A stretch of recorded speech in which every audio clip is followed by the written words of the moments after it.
ایک تاجر جانوروں کی خرید و فروخت کا کام کرتا تھا، تو وہ ملک شام کی طرف روانہ ہوا کہ میں وہاں جا کر اپنے بزنس کو کروں۔ اس نے اچھے خاصے جانوروں کی لین دین کی اور اچھا خاصا نفع لے کر، پیسے لے کر یہ اپنے شہر کی طرف واپس آ رہا تھا۔ تو راستے میں ایک ویرانہ تھا، جنگل ٹائپ کا، وہاں ایک درخت کے نیچے اس نے تھوڑا سا آرام کرنے کی، تھک گیا تھا، لیٹ گیا۔ جیسے وہ آرام کے لیے لیٹا، فوراً وہ ڈاکو وہاں پہنچ گئے اور اب دونوں میں تھوڑی ہاتھا پائی ہوئی کہ وہ اس سے مال لوٹنے کے چکر میں تھا۔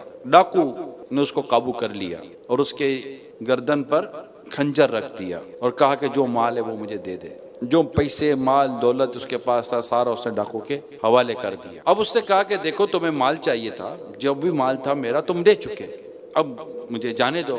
اب ڈاکو پر اس کا خون سوار تھا کہ نہیں، اب اس کو چھوڑنا بھی نہیں ہے۔ اب قریب تھا کہ اس کی گردن پر وہ خنجر پھیر کر اسے قتل کر دیتا۔ پیارے صاحب، اچانک اس کی نظر درخت کی شاخوں پر دو کبوتروں پر پڑی، جو آخری جملے جیسے یوں کہتا ہوا دنیا سے چلا گیا، ایک کبوتروں تم گواہ رہنا، یہ کہا اور وہ اس نے اس کی گردن پر خنجر پھیر دیا۔ اب چند دن گزر گئے، والد گھر پر نہیں ہے تو بیٹوں کو اور گھر والوں کو تشویش ہوئی، انہوں نے ڈھونڈنا شروع کیا۔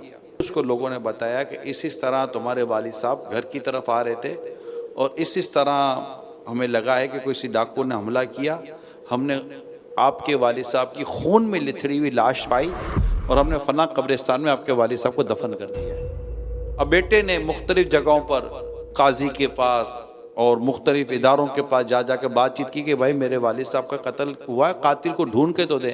اب قاتل ملے کہاں سے؟ کوئی گواہی نہیں تھا، کوئی ثبوت ہی نہیں تھا، کوئی نشانی نہیں تھی، کچھ بھی نہیں تھا۔ پیارے صاحب، وہ وقت گزرتا گیا۔ ایک دن اس کے کسی رشتہ دار، کھاتا پیتا آدمی تھا، اس سے دعوت کی، لوگ جمع ہوئے، شہر کے بہت سارے لوگ جمع ہوئے، اس میں یہ بھی آ گیا تھا جو قاتل تھا، دعوت میں آیا تو سب کے سامنے برتن رکھے گئے، برتن کے اوپر ایک کور تھا کہ وہ اس کے اندر کھانا تھا۔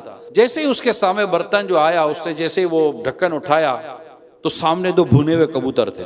جیسے ہی وہ دو کبوتر کو دیکھتا زور سے ہنسا نا، چاروں طرف جو لوگ بیٹھے ہوئے تھے ان کو وہ یہ کیا ہو گیا، زور سے ہنسا، کہا یہاں بھی آ گئے تم کبوتروں، تم گواہ رہنا۔